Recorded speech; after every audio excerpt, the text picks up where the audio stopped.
ano niyan. Yung parang magbe-blend together.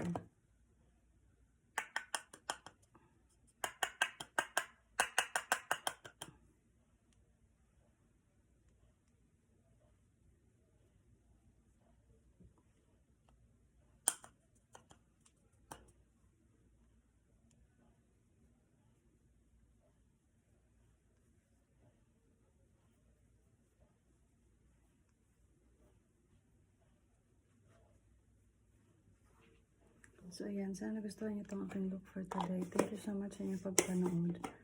Ayan.